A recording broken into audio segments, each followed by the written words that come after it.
Kelompok masyarakat yang membela kejahatan dengan tujuan apapun sungguh belum beradab dan tidak bisa menjadi bagian dari peradaban dunia.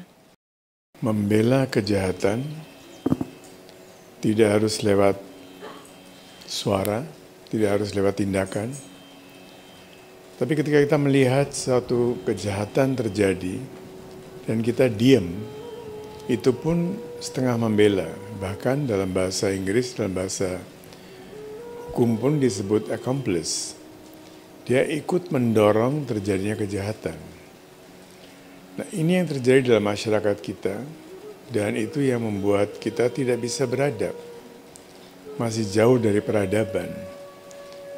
Masih belum siap untuk disebut manusia, walaupun kita sudah berbadan manusia. Jadi ini adalah bonus. Dari sekian banyak masa kelahiran, kita menjadi manusia lagi itu adalah merupakan akumulasi dari sekian banyak masa kelahiran. Setelah mendapatkan badan itu, what do we do? Apa yang kita harus lakukan? Ini yang kita lupa. Kita mengikuti tren. Kalau manusia diciptakan hanya untuk mengikuti tren, tidak ada gunanya. Setiap manusia, setiap dari kita yang kita lahir, apalagi kita mendapatkan kesempatan untuk memahami kebenaran itu apa. Kebenaran itu punya banyak sisi. Kalau kita tidak menyuarakan itu, tidak menyuarakan hak itu, kebenaran itu, maka sia-sia hidup kita. Sia-sia dalam pengertian kita mendapatkan badan manusia ini, kita tidak menggunakan dalam bahasa medis, dalam bahasa klinis, dalam bahasa sains, kita tidak menggunakan neokorteks kita. Setiap orang yang hanya mengurusi makan, minum, tidur, seks, itu dalam pengertian kenyamanan seluas-luasnya, kepuasan. Hanya itu saja kalau kita pikirkan, maka kita belum melaksanakan tugas kita sebagai manusia. Apa itu tugas kita? Kita sering joking dalam podcast kita dan sebagainya, tapi di balik joke itu coba berusaha untuk memahami apa yang ada di antara kalimat-kalimat itu. Memperindah sesuatu. Memperindah diri sendiri.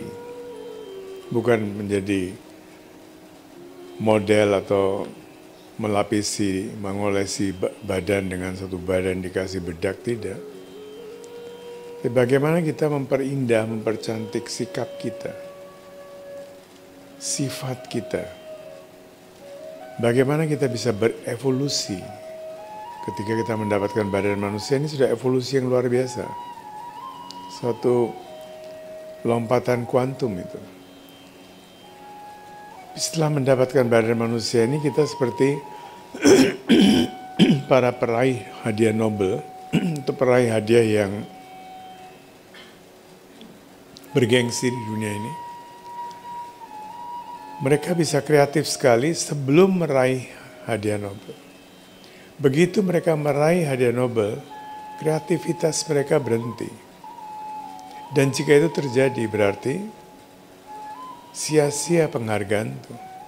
Penghargaan itu seharusnya menjadi pemicu supaya orang yang mendapatkan penghargaan lebih kreatif lagi.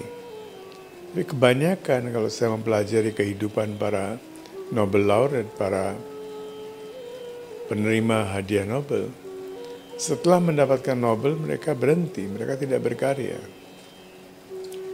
Nah, kita juga seperti itu, mendapatkan badan manusia terus berhenti. Tidak berkarya. Suami mengatakan, Baba mengatakan, the problem is about innate laziness.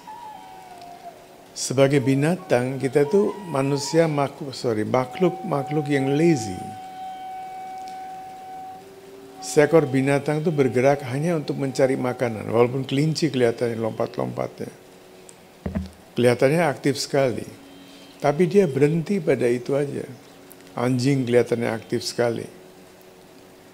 Tapi dia juga berhenti pada itu, ngurusin makan, minum, tidur, seks itu nggak ada cerita lain. Saya lagi mempelajari burung-burung itu pun punya bahasa. Cuma ada 4 kata. Banyak burung yang sedang berkicau. Kita pikir itu cuma kicauan, itu mereka berbahasa. Mereka sedang bicara. Dan pembicaraan mereka itu cuma terbatas 4. Kamu sudah makan? Di sini ada makanan. Dan something like that. Ada 4 kata yang semuanya untuk makanan aja. Binatang lain mungkin bahasanya lebih, kosakatanya lebih sedikit. Ada yang kenal 6 kata, ada yang kenal 8 kata. Tapi sesuatu yang mengurusi cakra-cakra rendah kita. First chakra, second chakra, third chakra. Sebatas itu. Atau fourth chakra. Binatang kita menjadikan binatang peliharaan. Fourth chakra. Bukan love, tapi birahi, passion. Kalau ada majikan yang lebih menyayangi dia, mendapatkan makanan yang lebih bagus, dia akan melupakan majikan sebelumnya. Dalam waktu detik, dalam waktu hitungan jam dia bisa lupa. Kecuali ada juga binatang-binatang yang sedang menjalani hukuman. Sedang bukan hukuman, saya tidak akan mengatakan hukuman, tidak boleh mengatakan hukuman. Tapi konsekuensi dari karma mereka. Sehingga setelah menjadi manusia kemudian menjadi binatang. Ini devolusi. Dan alam semesta itu, keberadaan itu tidak dibuat berdasarkan hukum itu. Hukumnya adalah hukum evolusi.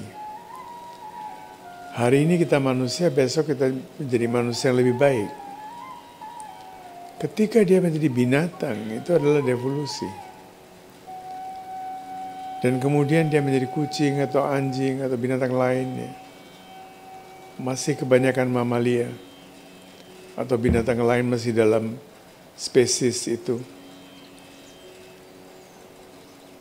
Dia sedang mengalami suatu penyiksaan. Ketika kita meninggal, soul ini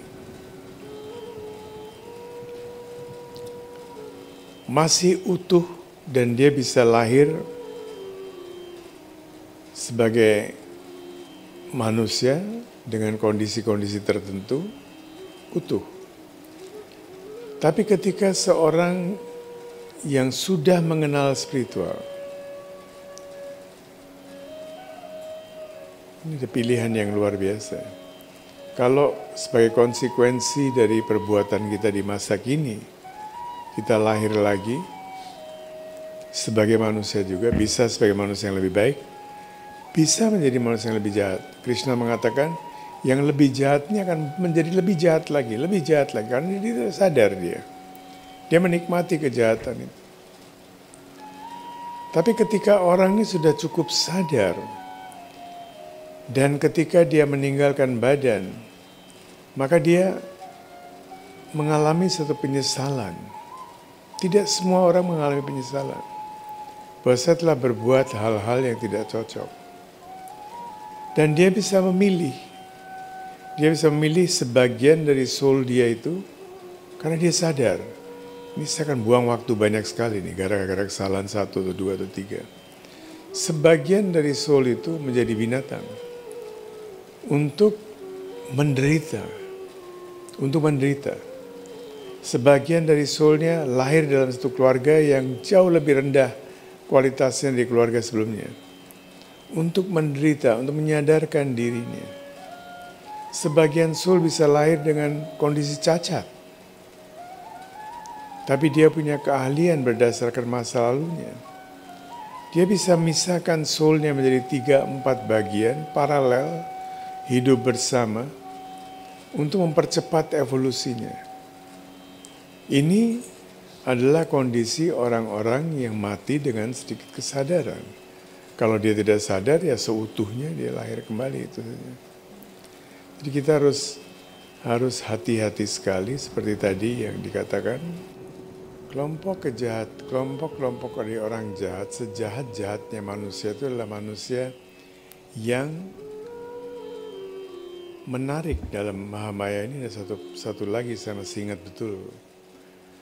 yang menarik orang yang sudah berada pada jalur dharma dan memindahkan dia pada jalur adharma. Ini adalah tidak ada kejahatan yang melebihi hal itu. Dan ketika orang yang meninggal dan dia mengalami penyesalan, dia akan berusaha sekuat tenaga untuk memperbaiki itu. So let us not wait till that. Kita nggak usah tunggu sampai hal itu terjadi. Mulai sekarang, jadilah lebih baik 1% aja. 1% lebih baik dari kemarin. Besok 1% lagi. Lusa 1% lagi, lebih baik dari kemarin.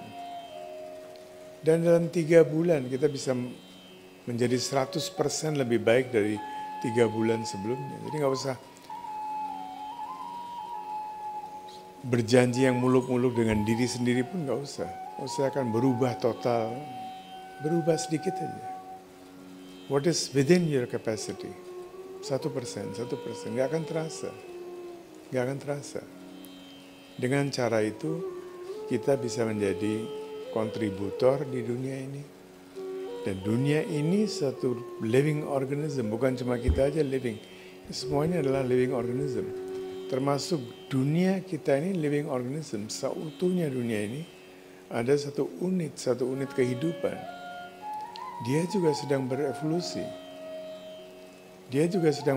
Ketika kita menyelaraskan diri dengan kondisi dunia. Kita ikut membantu evolusi dunia kita secara kolektif. Itu sebabnya orang-orang yang meninggal dalam kondisi tertentu bisa menjadi dewa dan sebagainya. Dewa-dewa ini adalah elemen-elemen yang membantu terjadinya evolusi dunia. So, renungkan kata-kata dari Mahamaya ini sangat-sangat penting untuk kita pahami maksudnya, apa yang ada di balik apa yang hendak beliau sampaikan. Terima kasih.